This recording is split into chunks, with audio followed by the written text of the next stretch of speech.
vending machine. All the pictures make it look like it kind of does. We're live on YouTube, everybody.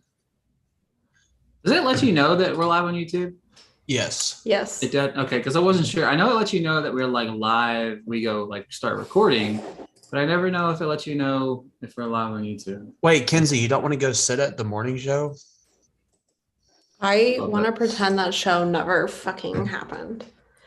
I'm sorry. What a big mistake. They're not doing Ted Lasso biscuits. They're doing Ted Lasso ice cream. Wouldn't you do the biscuits? Yeah.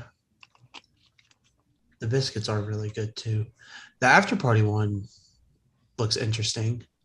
I still didn't finish that. I love one. the after party. It's incredible. What a great show.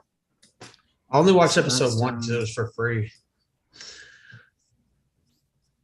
Do you have Apple TV? Me? Like an Apple TV? Like yeah, TV. I don't have. Yeah, that's what we use.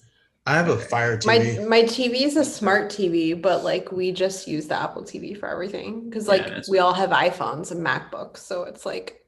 Yeah, because that's what I use to watch the Apple TV screeners on, and it's incredible. I wish everybody's Apple was like Apple TV because it's the best screening app out there. Especially whenever it says end credits here and there is no end credits. I love that so much. It's my favorite. When they show you stuff and there's like half of it's not rendered in or done yet. I love it so much. All right, where's the record button? I forgot about it. There it is. It's next under more. Yeah, I know. Kenzie and I figured it out last week. Record to the computer. Yes, I want to record to the computer. Do you realize, by the way, and this is going to go on a short mini rant about Zoom for a quick, but you know how you recorded last week's episode? Like you only get X amount of cloud space, and that one episode took all of the cloud space. It was like you get 1 gigabyte of cloud space, and I'm just like, so in the future, I know if I'm not on the episode, we can record that episode, I'll download it, and then immediately delete it just because it's like, you get no more cloud space. All right, let's start this. All right, recording started.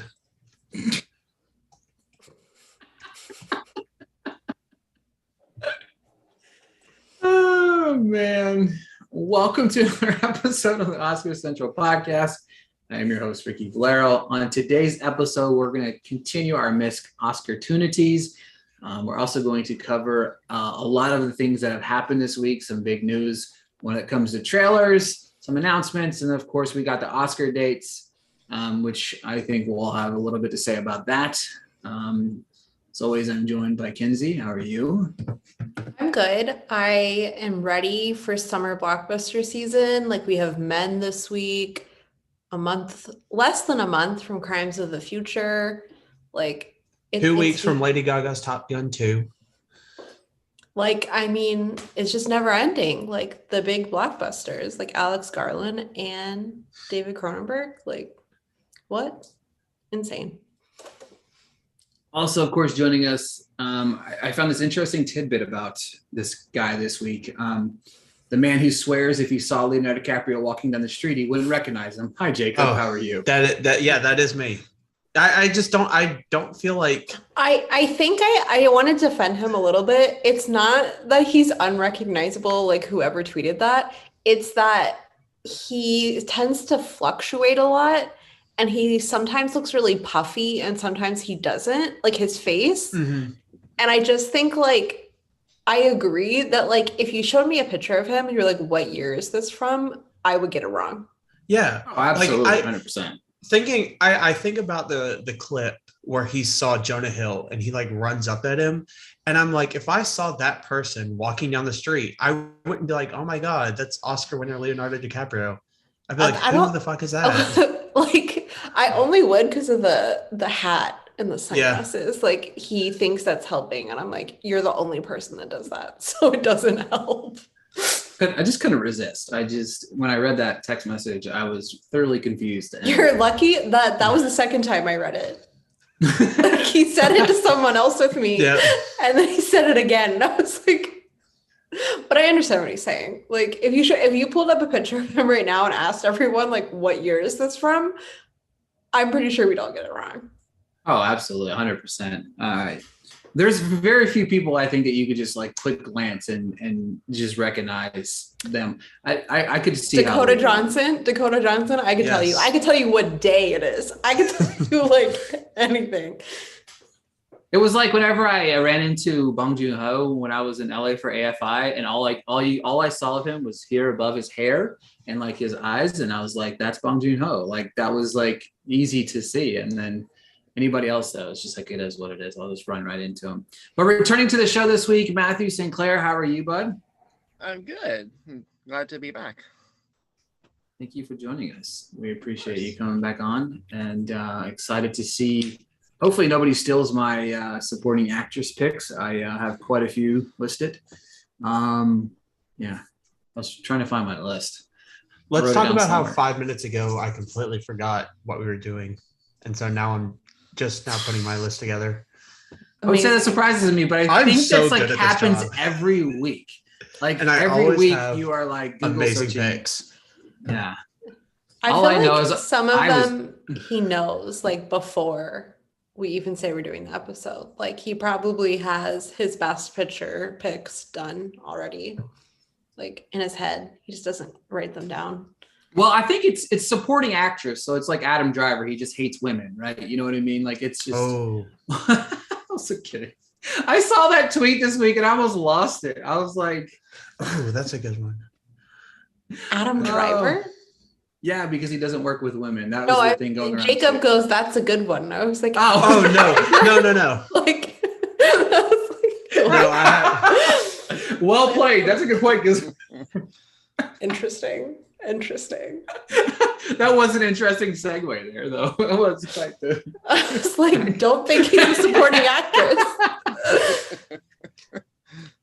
All right, Kenzie, we had a pretty busy week. So kind of break down everybody. What was the week of at Oscar Central?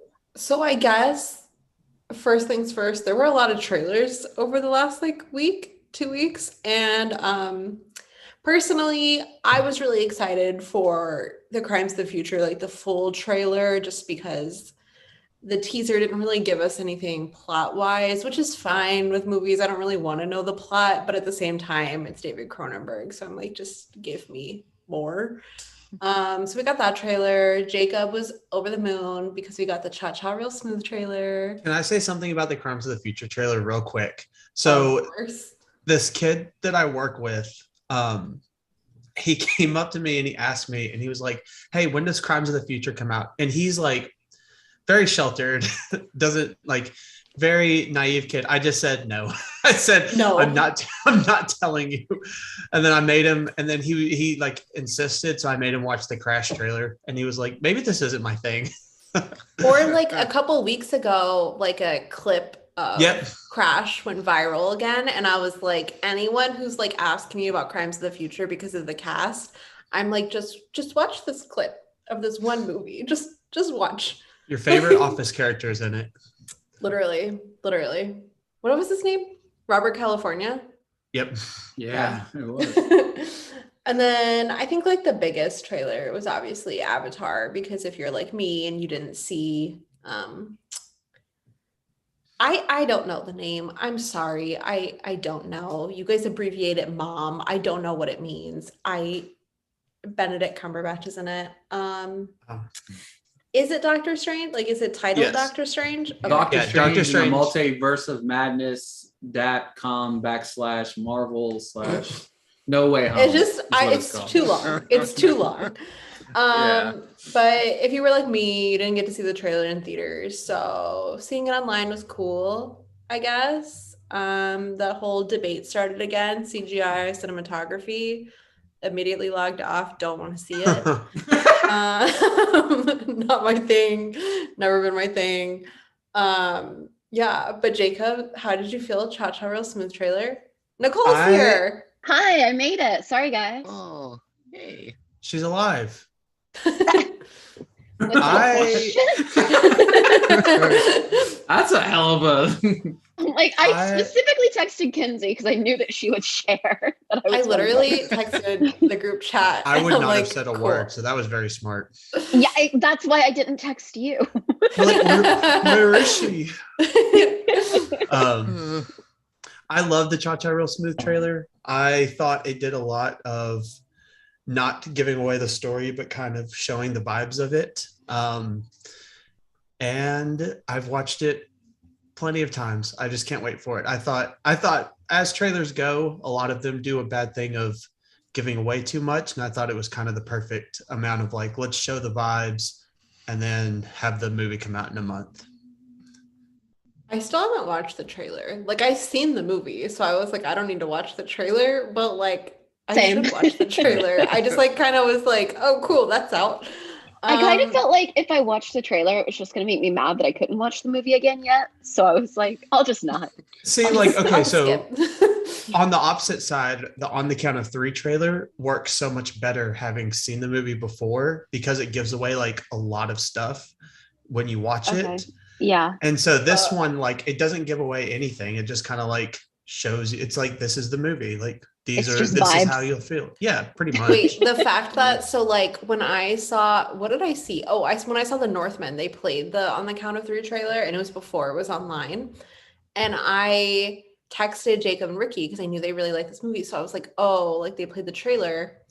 And I was like, the song choice was really weird. And they both listed like multiple songs it could be. And I was like, no. And I'm like, how much did they put in this trailer? Like, it was just really weird. Yeah. And then I was like thinking, because Alamo's playing a Men trailer that I still have yet to see online. And I'm kind of curious if it spoils the movie at all, because I'm like, why else would you not put it online?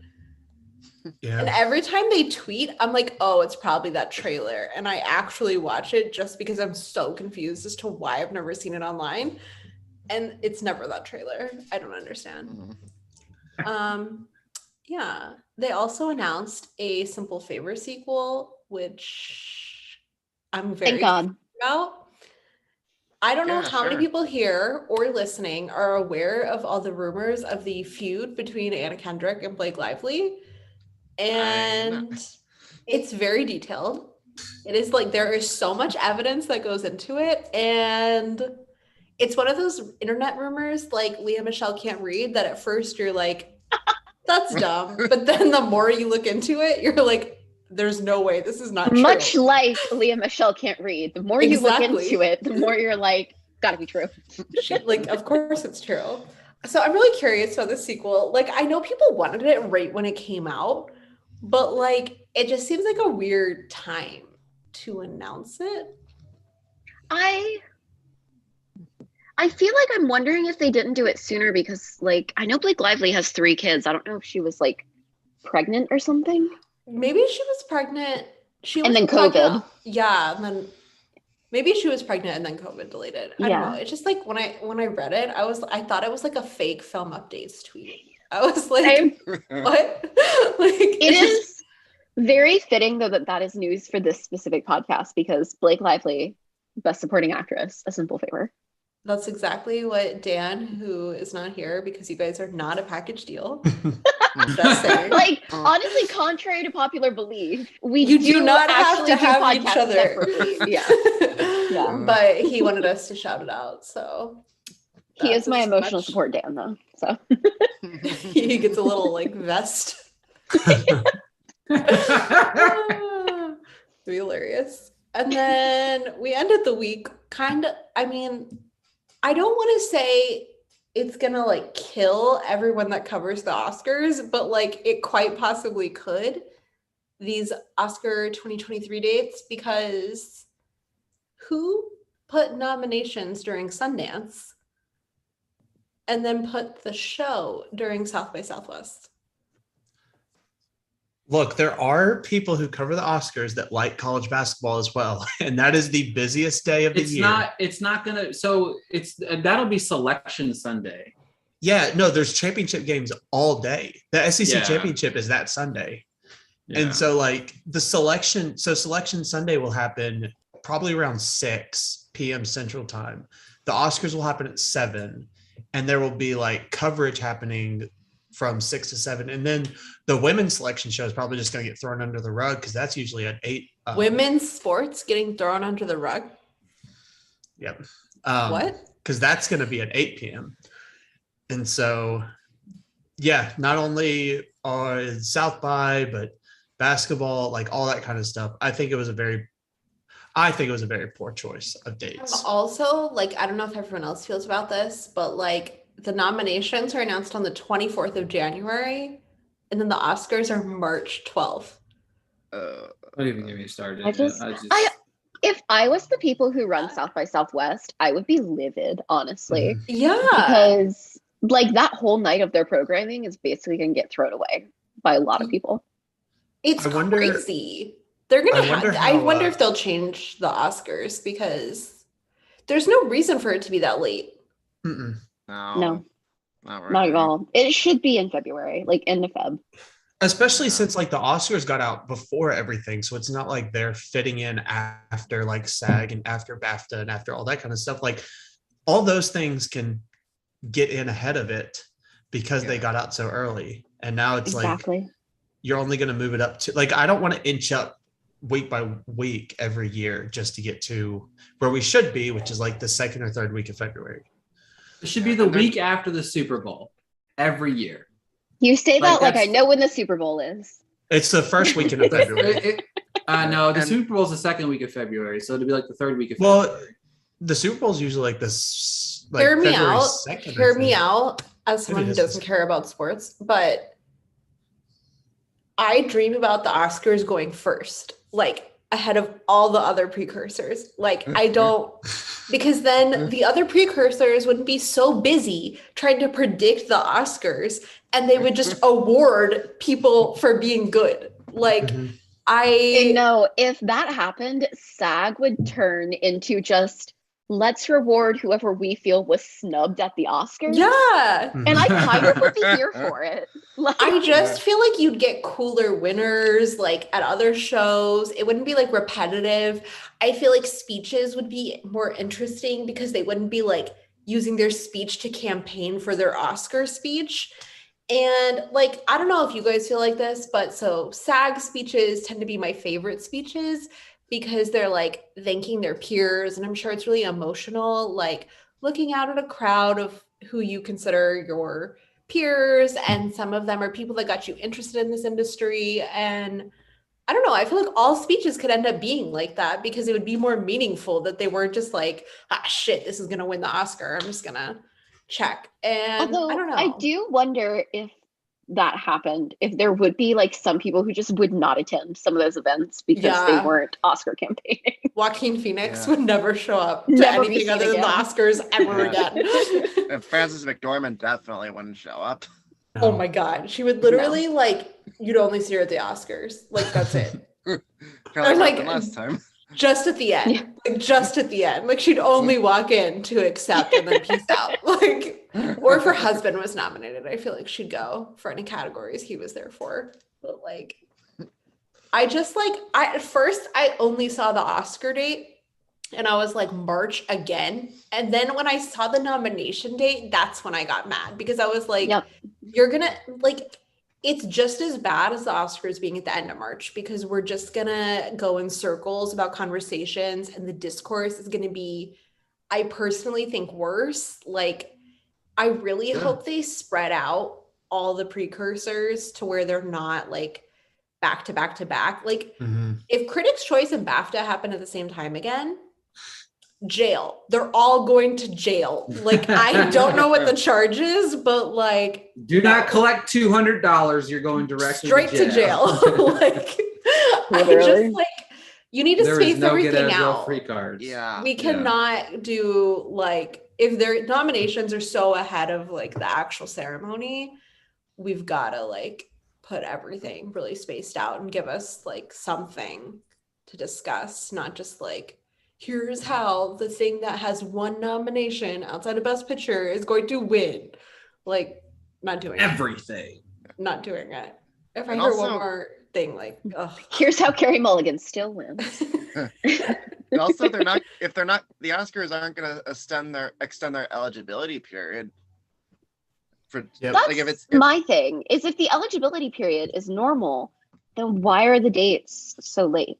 Like, This is why at the end of every year, we're going to have damn movies that come out in January and February on the people's end of the year top list. Like Sarah knows going to be on people's list at the end of the year, and I'm going to break shit. Never forget, though, like Obama weighing in all that by putting Judas and the Black Messiah on his best of list. I was like, not you, get out of this conversation. It's because one of his daughters like works in the industry, and she totally was probably so mad at him. Like, she was so mad. like, did he do it just to make her annoyed? He sent over her spot. Exactly. Right, exactly. Do you think he has Letterboxd? Oh my god, awesome. I would follow. Money to follow him on Letterboxd. We should make a fake Obama. Can you imagine? Make it really realistic though. Like someone like go back all his little squares he posts of his favorite. And make movies. like a top movies list each year. And make your own like what he thought, like what you think he would have thought of the movie. I feel like we're talking about something that's like a federal offense, like impersonating the former president of the United States. Yeah. No, but the thing is, like, you make the username just like Barack, like, so that like everyone's like, is it like Barack, whatever year he was born? The last. While y'all still talking, I'm gonna go see if this is available. No, I'm just kidding. No, literally, like FBI if you see a Barack follow you on Letterboxd, do not worry. His initials and then his birth year. Yeah, like very like his first email address was an AOL. Like he still uses it. He doesn't use the WH like .gov. He's back to his original. No, his letterbox account. is 44, just for him being the 44th. Just 44. Wait, I'm into it. It'd be hilarious. The way that I now want to make a parody BO _ 44, you know what I mean? Just some random ass shit. It'd be amazing. All right, but I think that was it. So I feel like we can get started because I have a lot to say come not nominated. Perfect. All right. So with that being said, everybody at home knows the rules. If you don't know the rules, we are going to do a two-round draft of best supporting actress. In the first category, it's going to be somebody that was nominated but did not win. We're going to go around the table and we're going to do a draft order. Nobody can pick the same people. And then, of course, round two will be highlighted of the snubs. I'm looking forward to that one because I could have literally, at first I was like, this is whatever. I don't really know how I feel about this. And then I was like, holy crap. There's a lot of them that I really am upset about. So Nicole, since you were late to the party, you get to pick a number 1 through 5 of the randomizer. Let's see if we can get you to go first today. All right. I'm going to pick 3. All right, here we go. So we got 1, 2, 3. Nicole, you were first. Holy shit. Wait, really? Wow. That's my lucky number now. She texted me she was going to be late, and I was like, it honestly doesn't matter. You're always last anyway. I'm only first because you said that. Literally. So you're welcome. You're welcome. Yeah, thank you very much. All right, so the list looks as follows. Nicole, Jacob, Matthew, Kenzie, and then myself is for the first round. So I feel pretty confident in my picks being around. So I just like, Nicole, you the floor. Let's be cautious of the shout outs until your last pick, maybe, just because, Yeah. Don't steal my picks. I'm trying to win these things, by the way. Well, I am also trying to win, and that's my first pick is Laurie Metcalf and Lady Bird. Of course. Oh, I should have known. I mean, first of all, Nicole, go last again. Yeah, literally. No, listen, listen, I'm feeling a little high off of winning the best adapted screenplay. I've come here to win. To win. She's not playing games, y'all. I'm not. She is not Jigsaw. She's here to win. Truly, it is rare for me to get competitive about anything. But that win just like ignited something. It broke something in me. She's not Jigsaw. I'm never gonna forget that. So good. I do genuinely believe that Laurie Metcalf deserves that award. She did. Like, I love I, Tonya. I love that movie so much.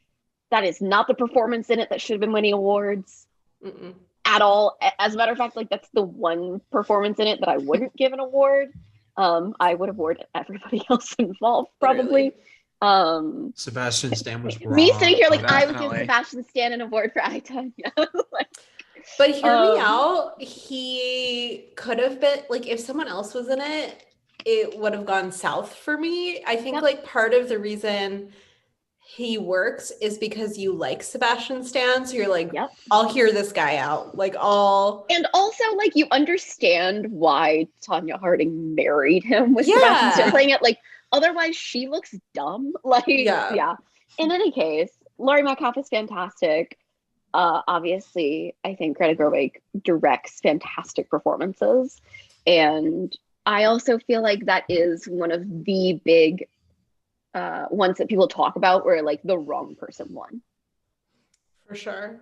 Definitely. I also just like think a lot of us like I grew up watching Roseanne reruns on TV when I would stay home sick, and like Laurie Metcalf just like had this like implant in my mind as like an aunt, and then seeing her as a mom was just like I just like lost it, and she so embodies a certain type of mom. Like, I'm gonna say, and this is not meant to be shady, but like I'm lucky. Like that's not my mom at all. Mm-hmm. Like if the Greta Gerwig mom character I relate to is like my mother is very much Marmee in Little Women. Same. But I literally, it was like the first time I saw it, I was like, oh God, I feel like I'm seeing my high school friends' moms again. Like, literally.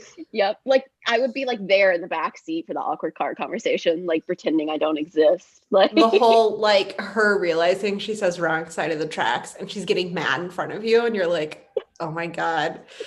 Like I don't know. She's so good in that movie. She makes it seem so effortless, but she's still calculated. And I can not only imagine how hard that is as an actor. And I just love it so much. And that car scene, like, how do you not watch that and want to give her an Oscar when she realizes she has to turn around? I'm gonna cry now. Oh, beautiful, beautiful. All right, Jacob. Oh, I am up. You almost could have had Laurie Metcalf. I'm gonna go. I'm gonna go Kate Hudson for Almost Famous. Oh, fucking asshole. I love her in that movie. I love that movie in general. I think she's just amazing. That it's one of those where I like watched it and I was like, oh, she had to have won, and of course she didn't. But yeah, I think that's what I'm gonna go with. It's a good choice. He's like, not the reaction I expected. I will say Kate Hudson is one of two people that I thought started a career in singing and then went to acting. Well, because Katy Perry's real name is Katherine Hudson. Okay, well that makes sense. The other one and that's literally why she changed her name. And you can buy Katy Perry's first debut album, but it's listed Kate Hudson. Oh, okay. Well, that one makes sense. My other one is Billy Crystal, but I don't know. When I first watched When Harry Met Sally, I thought he was like a famous singer that like went to acting. He's saying Surrey with the fringe on top, and you were like, yeah. That's my pop king. Oh my God. All right. Matthew, it's your turn. All right. So for my pick, I wanted to go with something a little more old school. While we're on the subject of motherly roles, my first pick is Piper Laurie in Carrie. Oh my God, that's so good. I mean, Carrie is one of my favorite movies, not just horror movies, but movies in general. And also, while I do like what Patricia Clarkson and Julianne Moore would do with the role, I think Piper Laurie for me is the definitive Margaret White. How she just unabashedly taps into just how unhinged and irredeemable this woman is.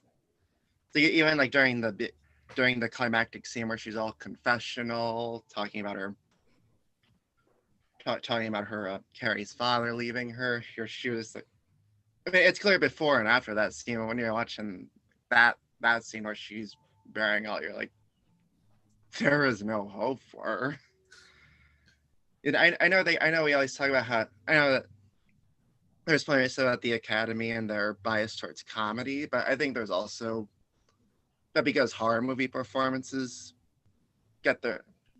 even rarely get their due. That's why I made Laurie my first pick.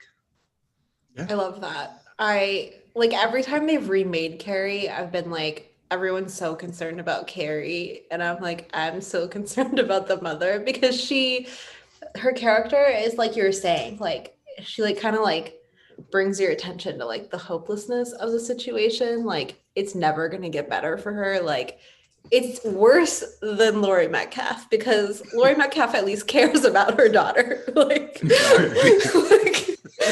Carrie comes home, she has no hope. Like there's nothing there. Like she isn't doing anything for her benefit. Yeah, that's a great pick. And shout out to Sissy Spacek, who was also nominated. You can see my interview with her this week. Sorry, cheap plug.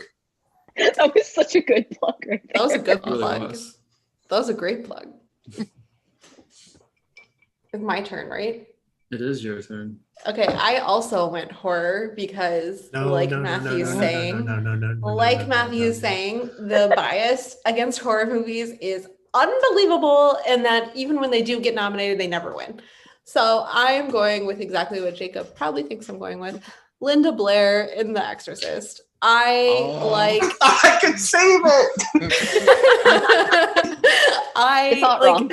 The Exorcist is like the movie that made me love movies, and none of that would have worked without Linda Blair giving us one of the best performances of all time and easily the best child's performance in a movie ever. And she lost to a lead.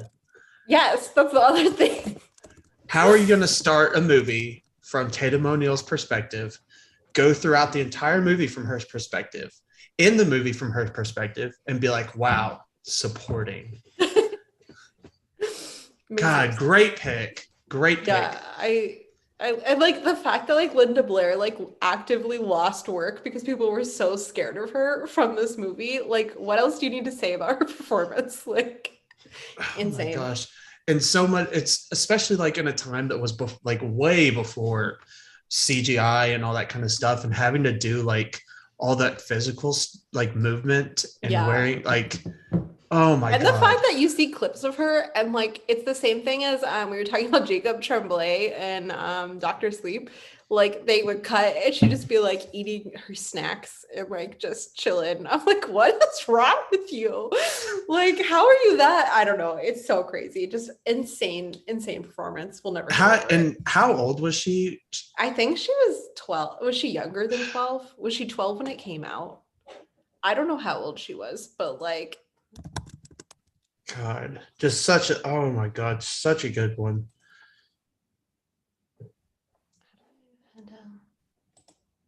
My turn? Yes. All right. So with my first one, I'm going to go with somebody that should have won her second Oscar for this performance. I mentioned this movie quite recently on this very podcast. Let's see, the couple episodes ago to be exact. It was nominated for exactly 2 Oscars that year. Should have won them both. Should have won for actor and of course for supporting actor and actress. And I'm going to go with Marissa Tomei for The Wrestler. So yeah, I love that movie, and I could go on and on about that movie, but just go back like 3 podcasts ago when I talked about Mickey Rourke for like 20 minutes because it was incredible. I love that movie and I love that performance. And sorry, Penelope Cruz, but I love you, Marissa Tomei. I love everything about The Wrestler, and I will die on this hill, but I really think that Darren Aronofsky is an actor's director. Yeah. Yep. So incredible. I'm sorry, I'm just now trying to figure out how old Linda Blair was. And did you know that Jamie Lee Curtis was asked to audition, but her mom, Janet Leigh, was like, no, this movie is immoral. Oh my God. Love that for her. It doesn't say how old she is. I'm so confused. Anyway, Nicole is up, right? Is it back to me? Yeah, it's so weird you went first. It's like Yeah, really throwing me off. it Like I'm not right used to me. it. It doesn't I'm feel like, right. No. Do we want to save honorable mentions until after everyone has gone for their second turn? I think so, right? Just in case. Yeah, just in case. Okay. This is so hard to pick which one. But I'm trying to decide if I want to go for the one that's like my favorite or the one that like I'm mad about who won for it. No, all right, I won't be negative. I am gonna make a matching set, basically. I thought about going this one. I know because it has been serving me well to pick things from Greta Gerwig films. And I also have strong beliefs that the wrong Best Supporting Actress won the 2019 Oscar. And I also believe that the person who won was nominated for the wrong film, but we'll get there later. Mm-hmm. I think it should have been Florence Pugh in Little Women. That performance is masterful. The way that she took one of the most hated characters in all of like literature and made her into one of the most beloved characters is incredible.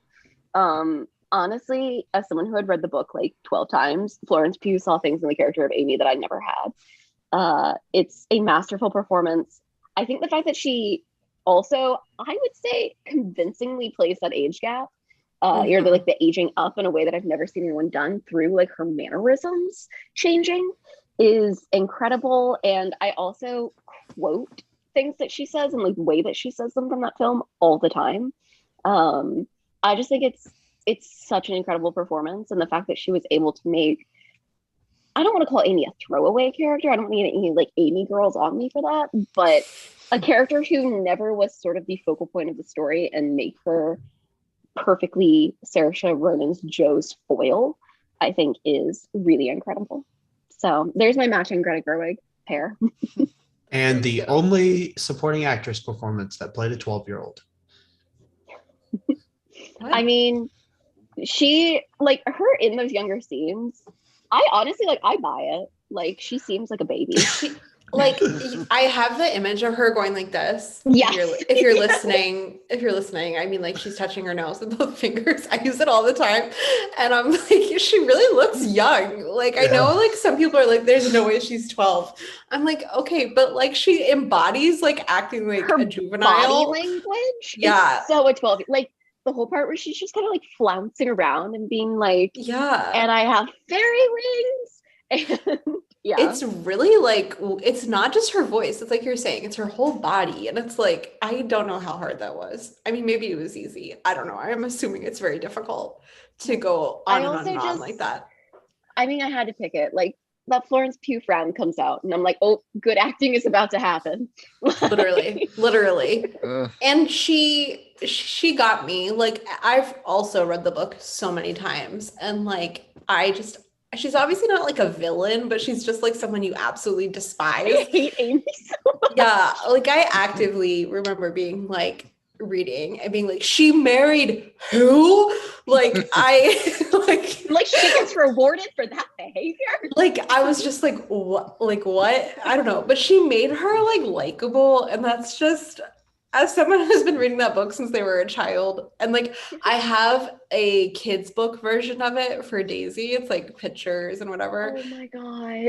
Straight up, she's a villain in this book. Like whoever wrote this book did not see Greta Gerwig's Little Women because they were like, she is evil. She is the devil incarnate. Like, literally. Like they're like, you were just talking about The Exorcist. The demon found its next like body here. Like that's what the children's book version is like, in case anybody was wondering. But yeah, great pick. Great pick. Thank you. Yeah, excellent pick. Jacob. Right? Jacob's next. Yep. I am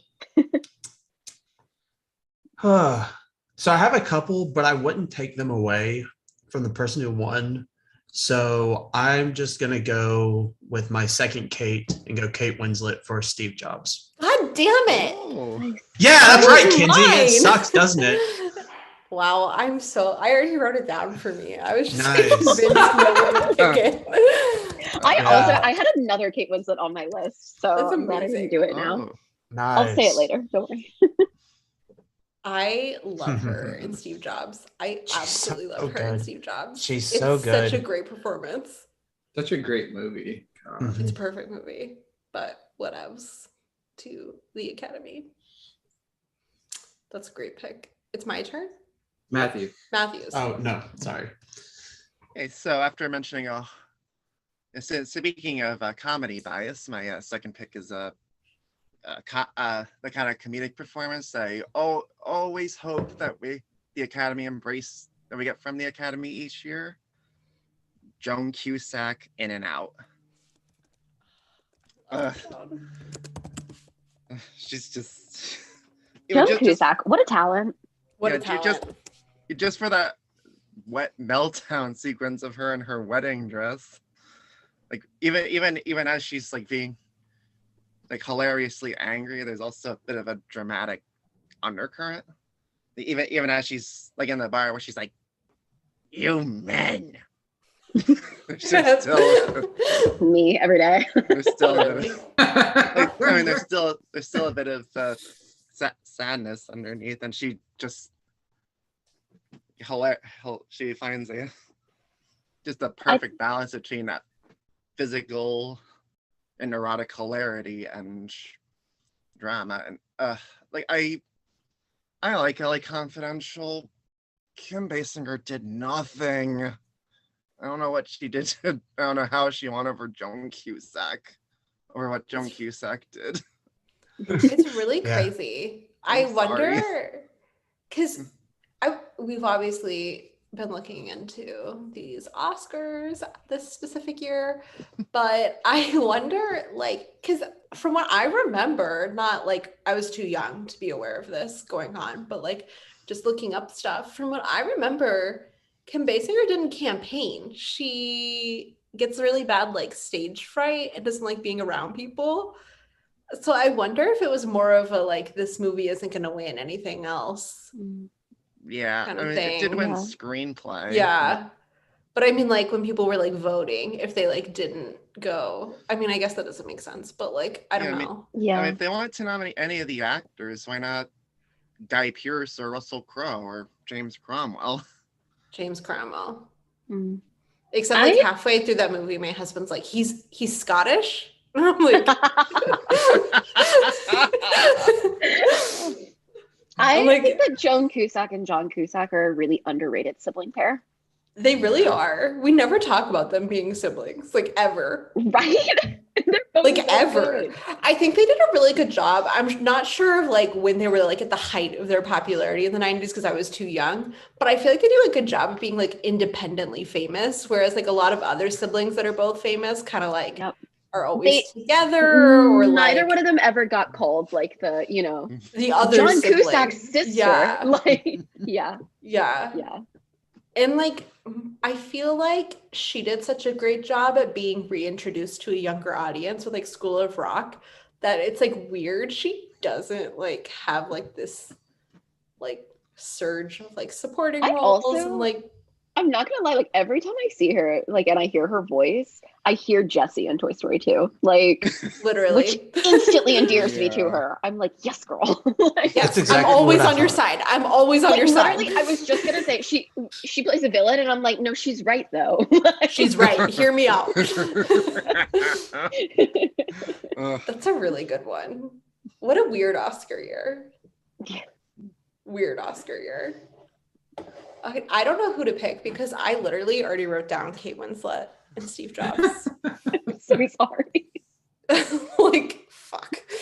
Kate Winslet's all we've been thinking about lately. literally.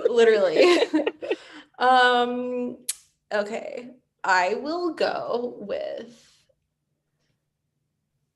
Okay, I'll just go Julianne Moore, Boogie Nights. I love that performance and I love her, and I do love her eventual Oscar win, but I would have loved this more.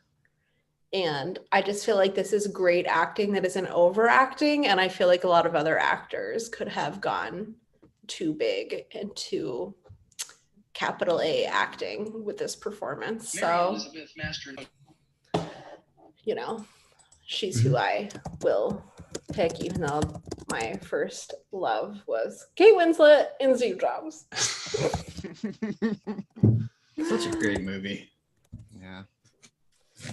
All right. So this movie has been on for some reason this movie has popped up in my timeline the last couple of days, and it's been quite a joy because it's one of my all-time favorite movies, and it's really an underrated Scorsese classic that I just love to talk about any possible way I can. I'm actually real quick shout out to I can shout out because I'm the last person here. But shout out to Oprah for The Color Purple. She should have won. Gonna throw that out there. Yeah, should have won. I'm gonna go to 86, which is the greatest year of existence, only because that was the year I was born. But I'm gonna butcher this girl's last name, but Mary Elizabeth Mastrotonio for The Color of Money. I love this movie. I stand on top of rooftops and say that Paul Newman shouldn't have been the only person to win an Oscar for this movie. This should have been Tom Cruise's first Oscar, but we're not going to go there either. But she was nominated, should have won, and I love this performance. And I wanted to go with one that I felt like was going to be semi-popular because I'm also trying to win this, and then I was going to go with a personal pick here that I know is going to lose in round one because I don't know, probably 75% of the audience might not have ever seen this movie. So with that, if you haven't seen this film, please go see it. It's incredible. I don't know why I said please go see it. I can go see it in theaters, but I think it's on. We watched it a few weeks ago. I think it's on Amazon Prime. I'm not sure if it changed when May hit, but my husband famously did not want to watch the first installment because it is on Prime. He was like, "It's not a sequel," and I was like, "It's very much a sequel." Like, don't get me started. I unapologetically love that movie. I just love the way it's shot. Like Scorsese shoots that movie so freaking good. It's incredible. So yeah. All right. Do you have other honorable mentions, or can I throw mine out? Run away. Okay. Well, that's a good segue, actually. So I feel very, very strongly, and this is not me having anything against Anna Paquin. I watched The Piano for the first time recently. She's fine. But Winona Ryder should have had that Oscar. Oh, okay. I was about to get mad at you because one of my favorite things on earth is saying Academy Award winner Anna Paquin because I am a True Blood fan first, a human second. Okay, that's fair. But I absolutely love saying Academy Award winner Anna Paquin just because it's so random. Like my husband does not believe me that she has an Oscar, but I'll let it slide for my girl. Girl. First of all, I could write whole essays about the ways in which Winona Ryder was mistreated by Hollywood, but don't get me started. We can do we can hijack the episode. Yes. But I think that her performance in The Age of Innocence is so incredible. It's so incredibly nuanced in a way that you don't actually realize until later on in the film, and then you watch it again and you're like, oh, she was doing stuff. It's a really weird character.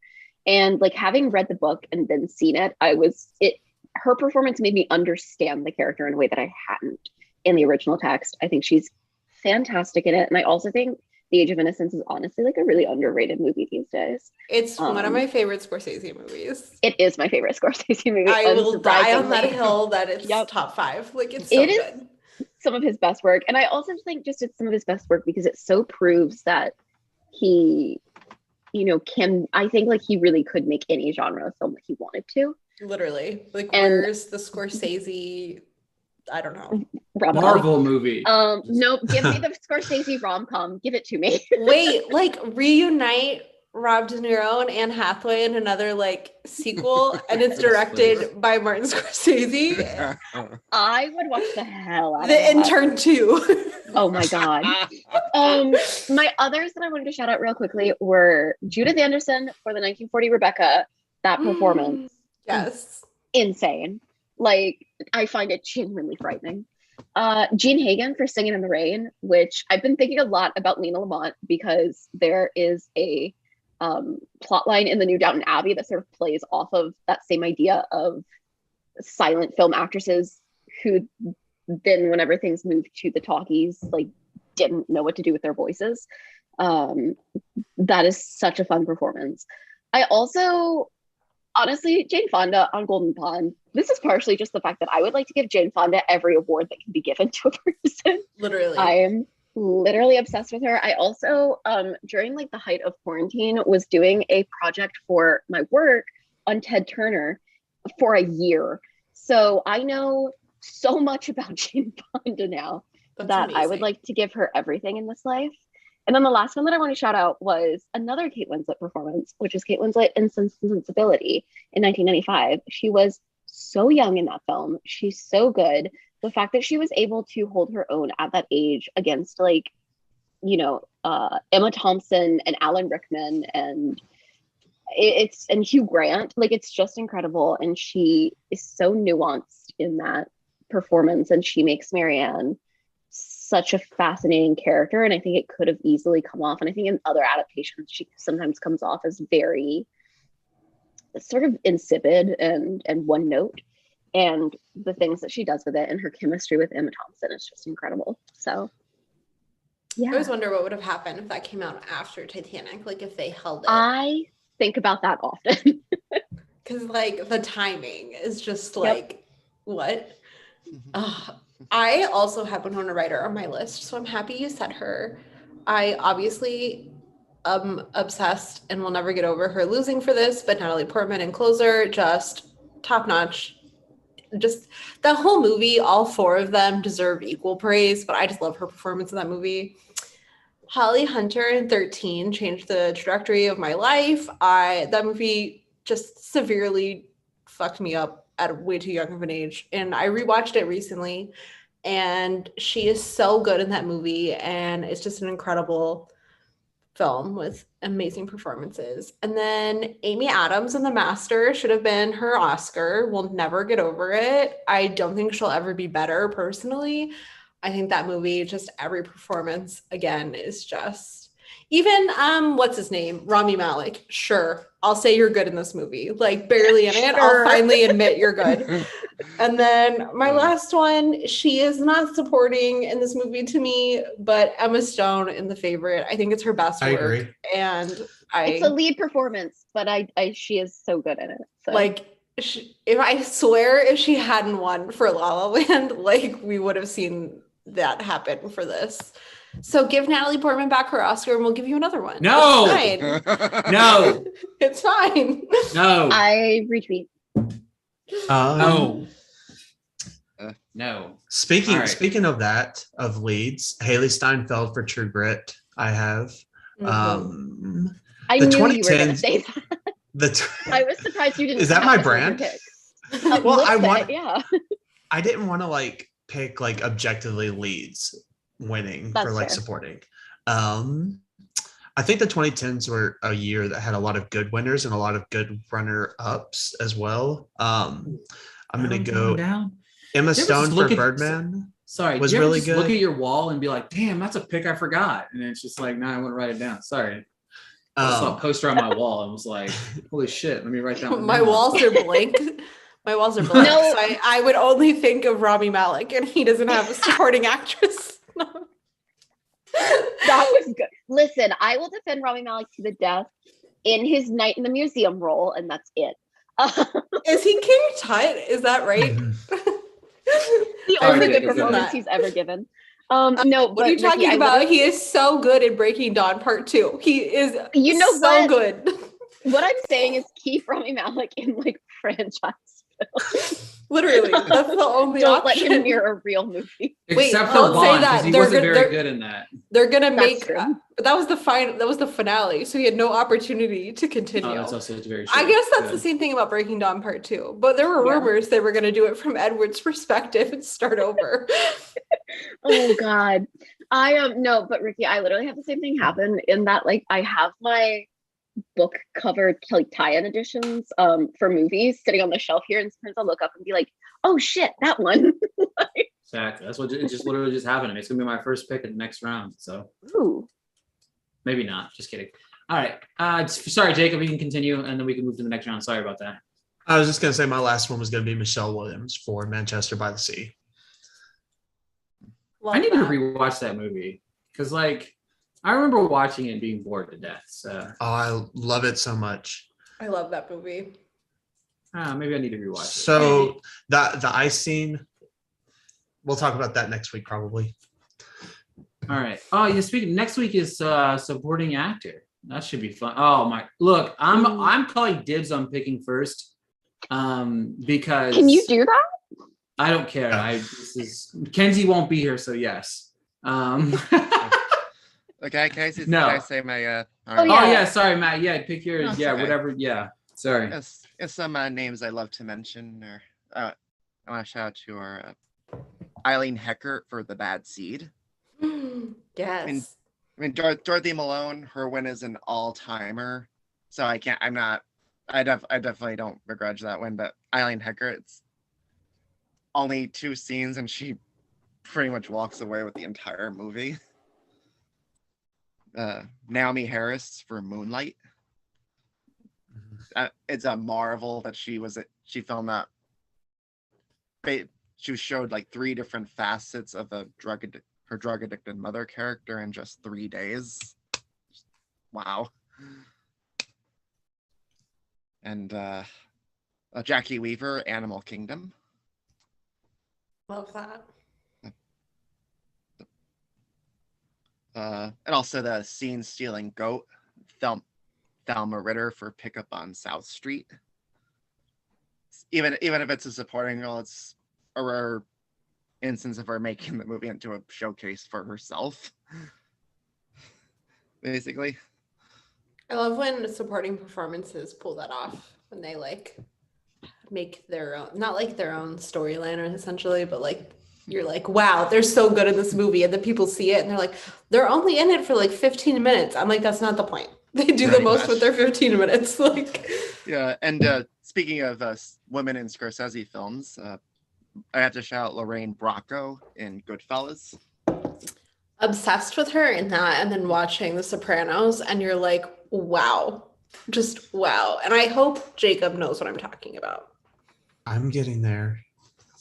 I'm slowly making my way through The Sopranos.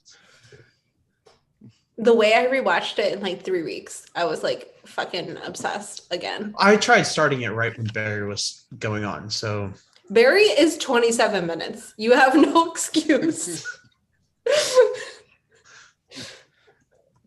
Anyway, so All right, second round. Yes, Kenzie, pick a number 1 through 5. 2. All right. Are we fucking giving Nicole's first again? Oh my god! What is that? Nicole. I need to go out and buy a lottery ticket, like right Literally. now. like gotta go, guy. Lock in your Oscar predictions now, because like, wow. Right, I'm gonna lock in right now. Margot Robbie, Best Actress. For what? We don't know, but like it'll happen. Doesn't matter. just so she can win, and then like the whole Barbie campaign of the movie coming out could say Oscar winner. Literally, that's true. Precisely. All Honestly, right, so if we could get a Noah Baumbach screenplay win for White Noise, and then that could lead straight into Barbie, that would also be. All right, here we go. God, Nicole, Kenzie, Jacob, me, Matthew is the order for round 2. All right. Amazing. Okay, I'm just gonna say this. There's only one person on my list that I feel could get snatched. Okay. Same. Okay. I won't be snatching because I guarantee my first person is oh, thank God. Okay. who it is. I think I'm No, there's a whole reason that I had to be here tonight. Literally left like a family friend's function because I was like, I gotta go talk about this.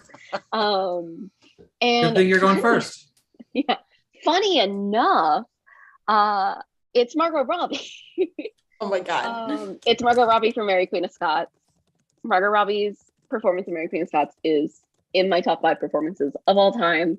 The way that she portrays Elizabeth I, and that I think is the best portrayal of her on screen ever done. So sorry to all others, though I love them.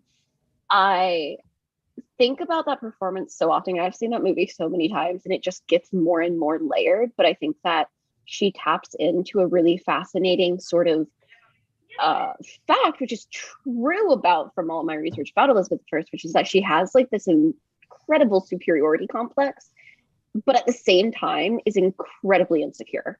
And I think that that's a really hard thing for an actor to pull off, is that sort of dichotomy in character. And she does it absolutely perfectly.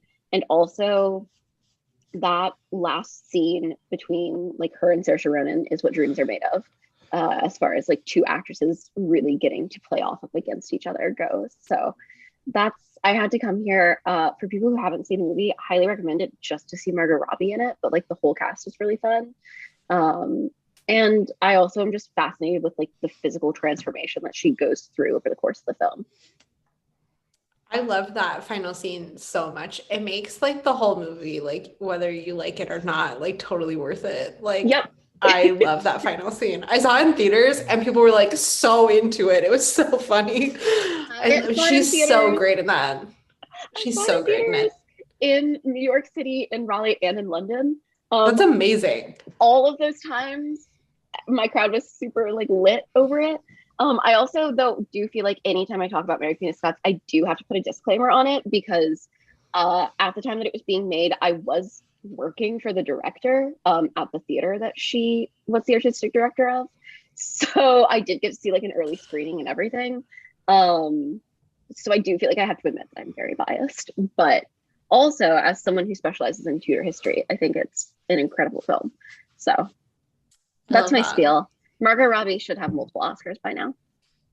I wonder, wait, did you say her during lead actress? I don't remember.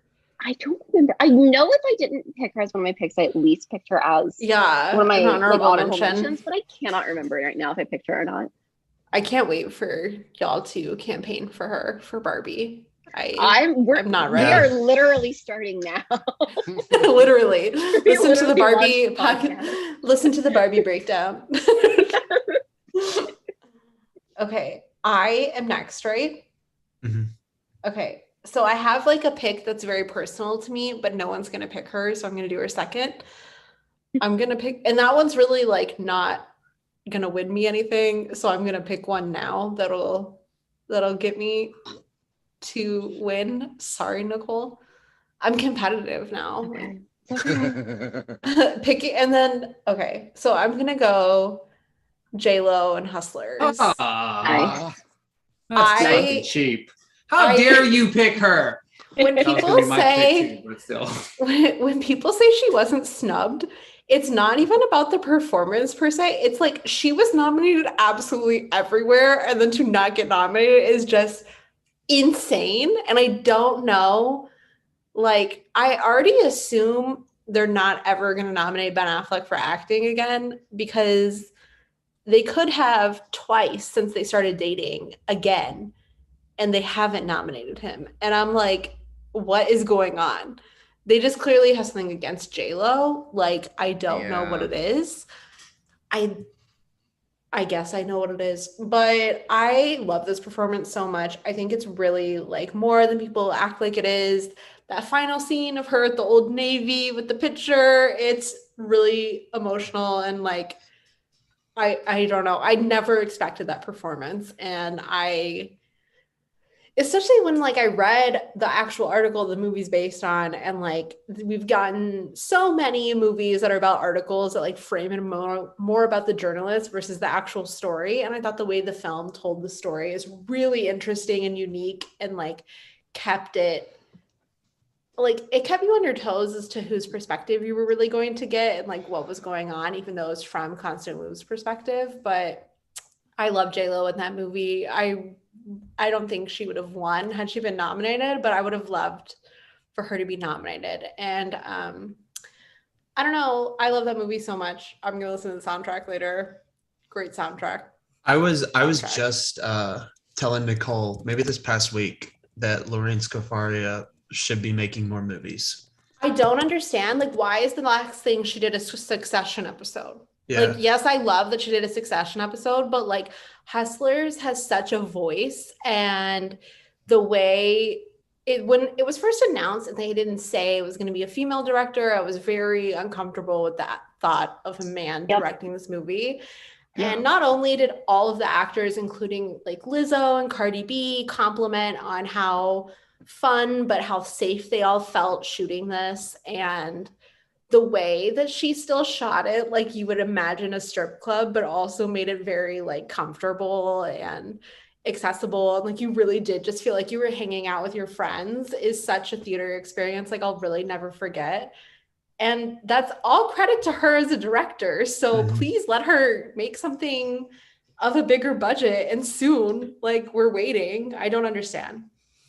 It's literally recently, my best friend Lexi and I were like jokingly coming up with a plot for a mob film. And afterwards we were like, who would direct it though? And I was immediately like, Florence Pugh. Like there's no other option. Yeah, I want, if I'm gonna watch a new mob movie, which I'm kind of like, can we be done with that genre for a while? I want to see it from her. Yeah. I think her artistic style would match up. And like technically Hustlers like is a mob movie. It's just not like the mafia. Exactly. But like let's get the Sopranos cast back together, you know? Like they can be old, it's fine. They just did that commercial. Like it's fine. And what's his name? Old, it's fine. He's about to be on White Lotus. Like it's fine. Just get them back together and have her direct it. Oh my God. The box office would be insane. Anyway, J-Lo. Who's next? Is it me? So I was scared that Nicole was going to take this, but she went in a different direction. So I'm going to go a recent movie that the entire cast should have been nominated. None of them were, but I'm going to go Ann Dowd for The Mask. Damn it. Good. Yeah, I told you. She was just absolutely devastating. And that final moment, like before, you know, they all finally part ways is just, it's so hard to watch still. I think she should have easily gotten a nomination. Mask is a perfect film and Dowd is a perfect woman. I will save my full Mask rant for next episode. Yep. When I fight Jacob who gets to say Jason Isaacs. But yeah, and Dowd, like, also what a woman. What a woman. The way, have you ever heard how she pronounces the word Hulu? No.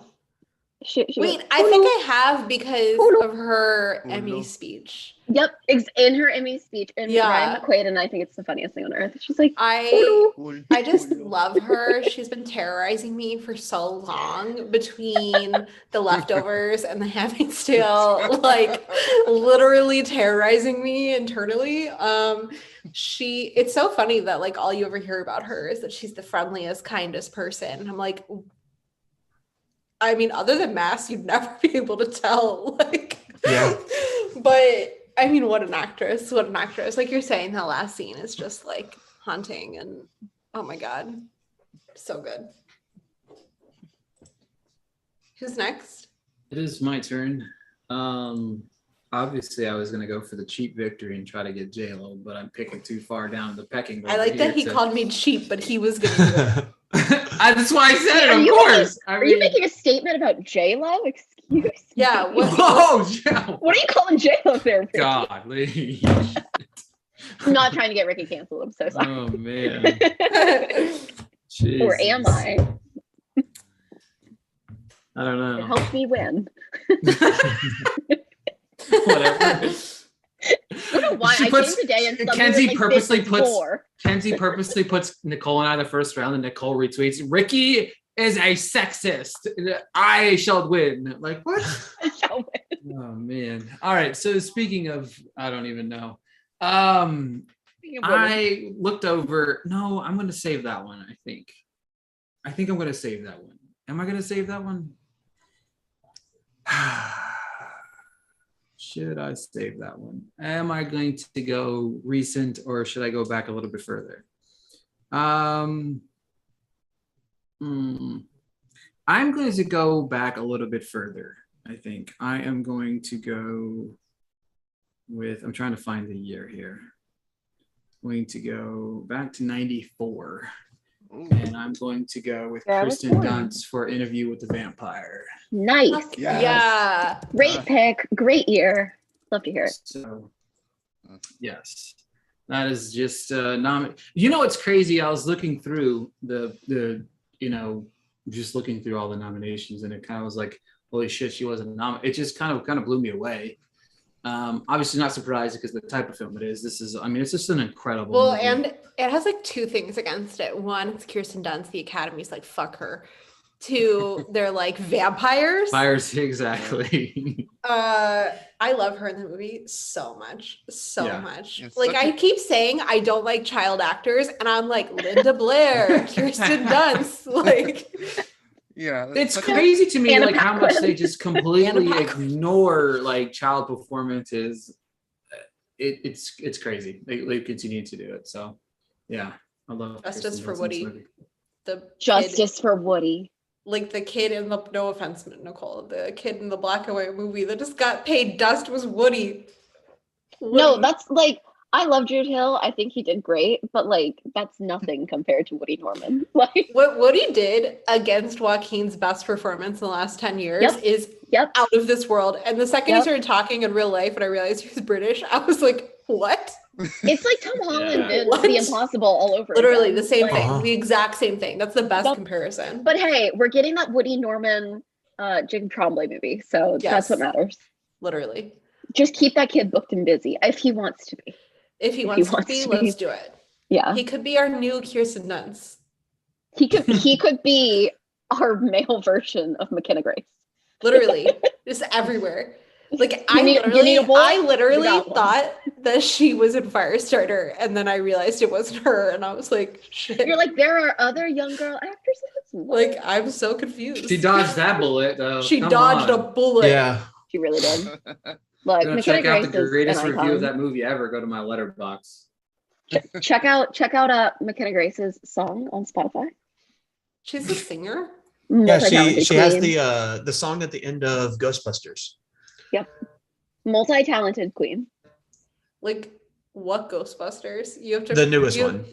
After you have Life. to, like, you have to like clarify with Only Ghostbusters one because that it's she been was- rebooted like 9 times in the The last only like one 5 that she was years. old enough to record a song for. That makes more sense. That's true. She was probably like 2 when the Chris Hemsworth one came out. Maybe The 5. himbo. I love how you said Chris Hemsworth one. That's incredible. Because him as a himbo will go down in history. It will go down in history. Listen, Like- there is a reason that I low-key defend the Men in Black film with him and Tessa Thompson, and it's just because anytime Chris Hemsworth is playing a himbo, I'm here. Like, Yeah. He is like, because everyone forgets this, and like except me, but that they filmed Cabin in the Woods way before Thor, and they were like, this movie is garbage. And then Thor came out and was such a box office hit, they were like, put this out because Chris Hemsworth is in it, and they were like, put it out. I don't care what the test screenings were.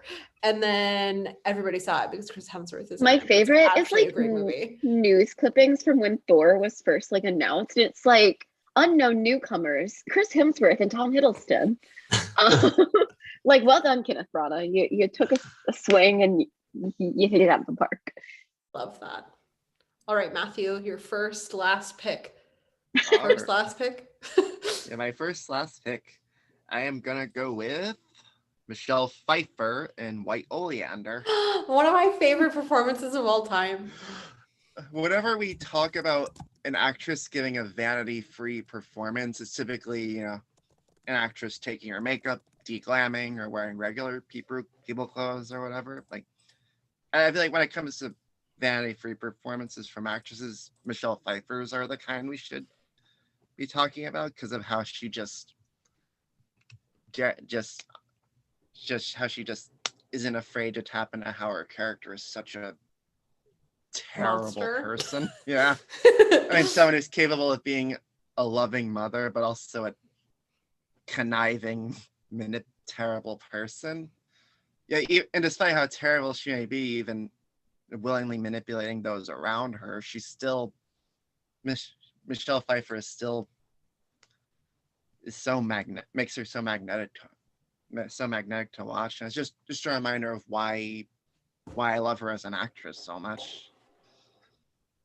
I love this movie. I stole it from Blockbuster multiple times. I won't lie. I won't lie. I don't know why. Yeah. I just kept renting it and keeping it. I don't know why that makes no sense because I already had it. But I just remember when I moved to LA, I was like, why do I have 2 of this?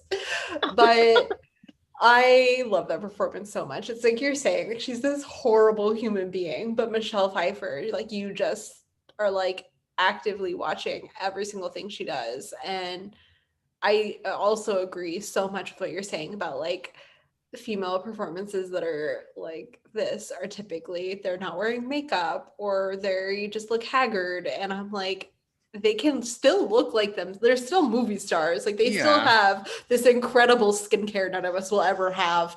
Like, and I think this movie does a great job of letting her still be like they're not hiding that she's Michelle Pfeiffer and the most beautiful person on earth. But Michelle Pfeiffer is one of those actresses that she plays like a, you know, morally bad character. And I'm just like, I believe in women's rights, but I also believe in women's wrongs. Literally.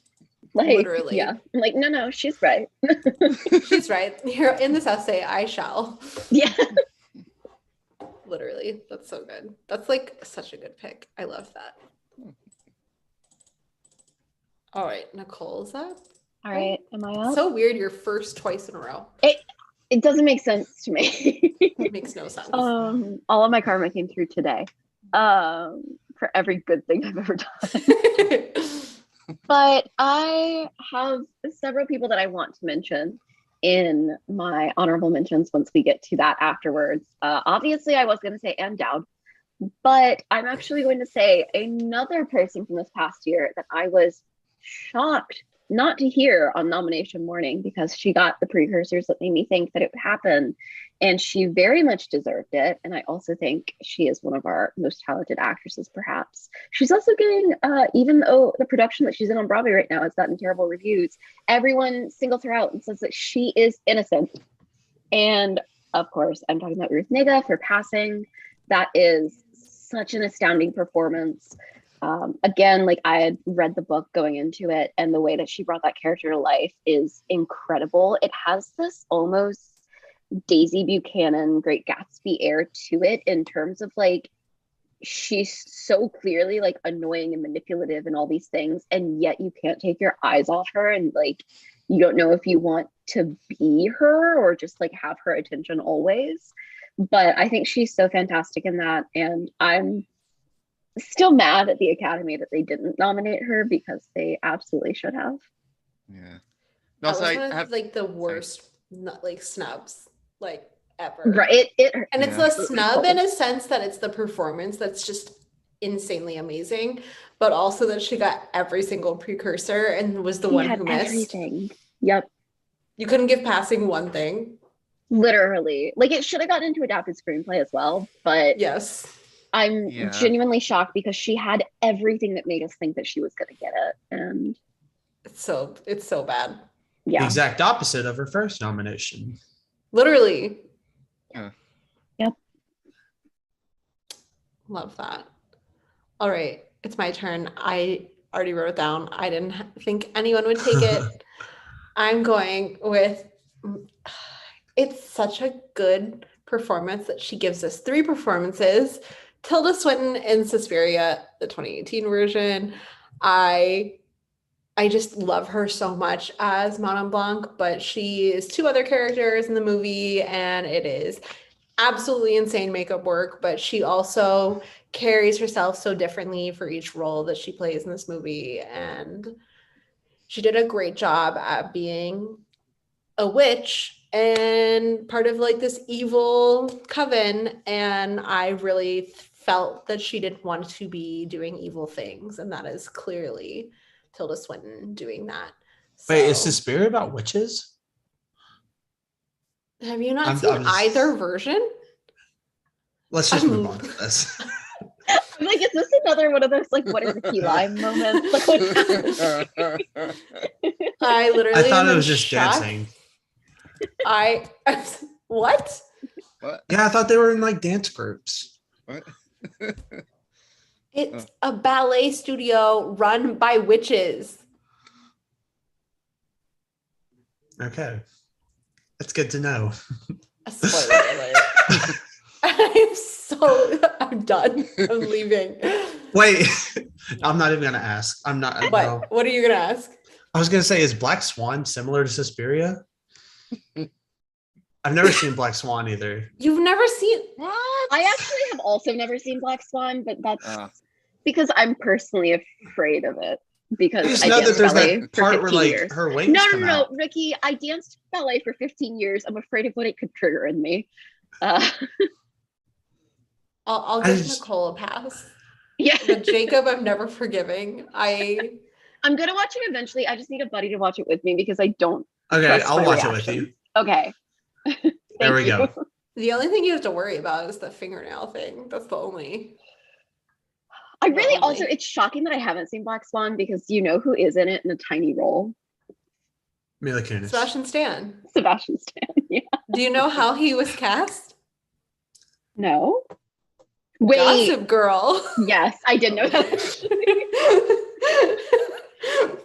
Iconic story. Iconic. Yeah, but it's not comparable. I think people only compare them because they are horror ballet, which is obviously a very I don't know that there's that many, but which is weird because I feel like a lot of people make this cross, but dance has very like can be like interpreted as like parts of like describing horror and other things, and obviously body horror in ballet is such a Ballet and body traumatizing- horror are actually yeah. just one and the same. You literally things I saw. my feet will never recover. No. Like Nope. ever, literally. But Like it's like, yeah. oh look, I'm bleeding. All right. Anyway, let me keep rapping. Yeah, Like literally like, oh, let me put some tape over that. if I just keep going, you won't see it. Like, but yeah, love Tilda Swinton, and I don't mind her Oscar win, but she's better in Suspiria in all three roles, and it's on Amazon. So Jacob, after Barry. Ricky, you're next, or Jacob's next. Jacob. I'm next. Okay, so I changed. I had a couple picks that I wanted to go, and I know I went recent. I didn't want to go recent again. I don't. Okay, I'm gonna go for what I think is probably one of the best voice performances ever, and that's Scarlett Johansson and Her. Nice. I Love thought that. she brought so much to just a phone, and it's one of those things where, like, you know, Walking Phoenix is amazing, but like you really believe that kind of romance because of her character. And yeah, I do think it's probably one of the best voice performances I've ever heard, I guess. I just think she put so much care and so much just feeling into, you know, just her voice. And so that's going to be my pick. Love that movie. Yeah, it's good. All right. So I'm debating on whether I should try to win or I should just go with my pick. But I'm going to go with the film that was severely snubbed the year that it came out. And it's a poster hanging on my wall to my left. And I am going to go with Claire Foy for First Man. Oh, I was Because gonna. you're a that's bunch of good one. boys. That's a good one. I do love Claire Foy. Damien Chazelle's best movie. I love I that she agree. won an Emmy for being in The Crown for 2 minutes. 2 minutes. And she could not get a nomination.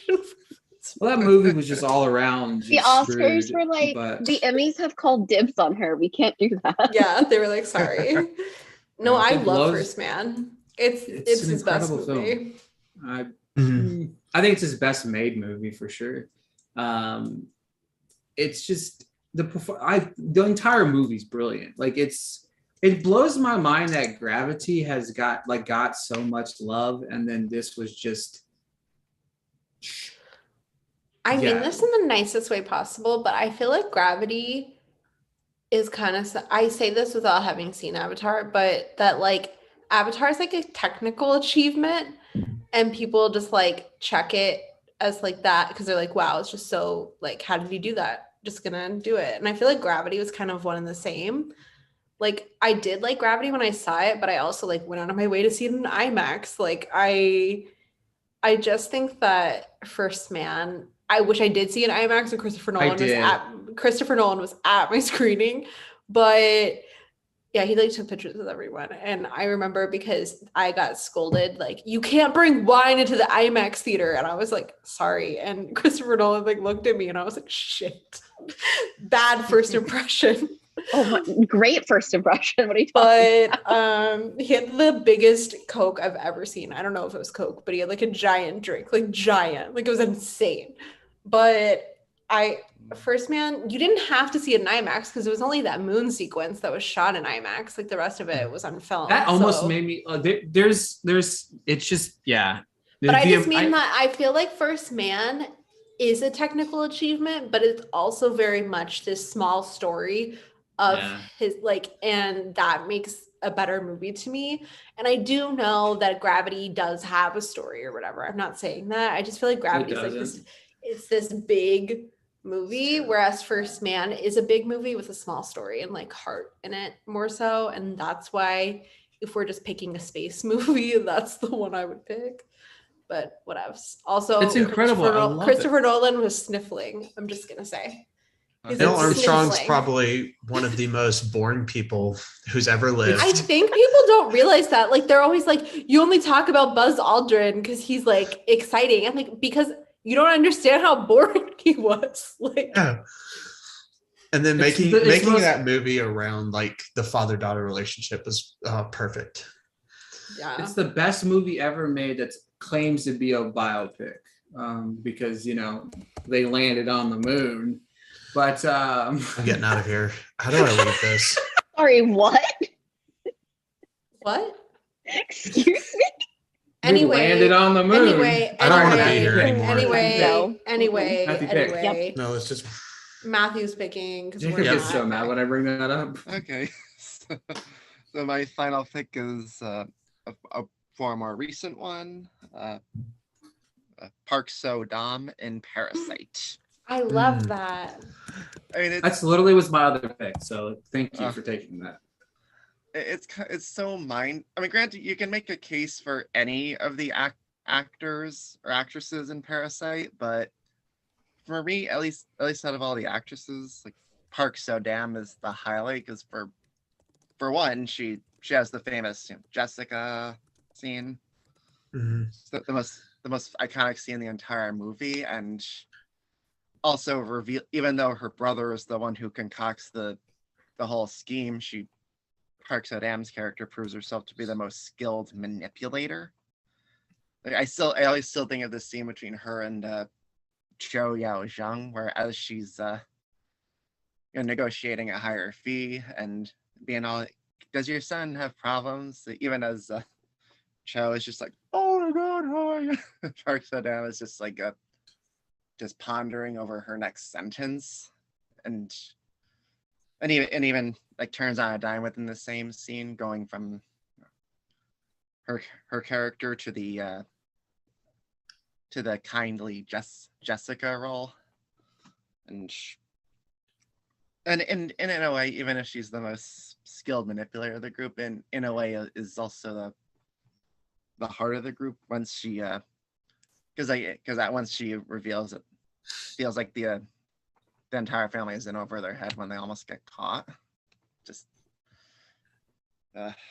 it's mind frustrating that they loved the movie as rewarded as if the actors, especially Park So-dam, aren't as integral to why the movie works so well. It's crazy it was able to win SAG Ensemble but didn't get any acting nominations. Like if the acting branch loved it so much they couldn't nominate just one performance. It's really wild. But I love her in that movie so much because like you were saying, like she was clearly the most skilled manipulator, but she never, like when you were watching her, you were never watching her think about what she was doing next. Like it just appeared really natural. But as the audience, we knew she was thinking about her next move. So it was like a really interesting performance. And I love her jingle, obviously. I do it all the time. If I ring a doorbell, I'm like, wait. So love that. Great pick. Yes. So that was it. Look forward to voting for me and me only over the next couple of weeks, except for whenever Kenzie purposely pins me against all of the good ones and then I lose all of them, and then I jokingly say I only pick I obscure literally picks. go. He goes, I don't know why I'm not winning. I don't pick anything popular. I only pick obscure picks, and I don't remember what I said, but I was like, "Shut up! I'm gonna find it." It was so funny because my pick was just like completely like. I don't even remember what it was either, but it's just so funny because my pick was like one of the most popular movies, and I was like, it was funny. Creed. Oh yeah. Obscure. The Shawshank Redemption. Obscure. Just the #1 movie on IMDb. It was just a funny moment. Oh, whatever. Leave me alone. Okay, so I'm like over here dance picking stuff that people are Googling. They're like, what is this? You're like the Shawshank Redemption. But wait, I have one shout out I really want to say before I have to hop off because I have a child. And then I have a shout out I have to give after Kenzie. Melissa Leo in Prisoners is some of the most terrifying acting I've ever seen. But I was told today that people don't like Prisoners, I guess, on Twitter. What? Seriously? Nobody is voting for Hugh Jackman for me. It's upsetting. But I love Melissa Leo in that performance. It's not just the makeup and the hiding of it all. It's that I truly believe her until the very last minute. Even though it's clearly very obvious, but I'm very like, this old lady wouldn't do shit. Like, she is terrifying. So, Melissa Very Leo. much so. Nicole, shout out, plug on the way out. Oh, I forgot. Really? Emma Watson in The Bling Ring. Kenzie, that's the one I was about to say. Oh. I stole her shout out. If I wasn't so mad about Ruth Nega, I would have chosen that. I genuinely think Emma Watson's performance, like cultural reset, all-timer. Her in The Bling Ring, it's her in that sweatsuit. The sweatsuit. When she unzips it and Leslie Mann zips it back up. Listen, when she said, I want to rob, everything changed in my brain chemistry. Everyone says the vibe shift has been done on TikTok. I'm like, the vibe shift was her saying, I want to rob. I want to rob. Like, also that scene of her dancing in the club, literally, the last time I watched it, my sister made fun of me because I backed up to watch that scene again. It's literally cinema with a capital C. Like her dancing like that, I don't understand. And then like, it's so funny because earlier in the movie, it shows them dancing and they're dancing so, they're like, suddenly how do you transition? Like, That's acting. It's acting. Acting. Yeah, she's so good in that. I want to rob. I could lead a country one day. Like, it's how earnestly she plays it too. But she believes it. And as someone she is looking camp right in the face. Yeah. Sorry, Carly. But as someone who watched Pretty Wild on E, like watching that performance is just it's wild. It's pretty wild. Like, honestly, I have several things I could say, like Emma Watson, Best Supporting Actress for like that. Honestly, the thing is, I don't even really like her that much, but I love that performance. She's so good. I also have to shout out, while Kenzie is here, Kathy Bates from Titanic. An important performance. Why wasn't she nominated? An important performance. It doesn't make sense. Oh, wait, Kenzie, I know what I have to say next week. You have to do it. I have to do it. For everyone listening, she's saying Billy Zane. For anyone listening. I also just have to assert really quickly that Laura Dern should have been nominated for Little Women, not for Marriage Story, because her performance as Marmee is honestly fantastic and very layered. When she takes off her scarf. Oh, when she like comes in the door and like transforms from like her actual person to like the mother face that she has to put on. It's everything. Amazing. It's everything. I am angry every day of my life. Yeah. Me too. Yes. But I don't hide it that well. All right, guys. I have to run. So, oh my God.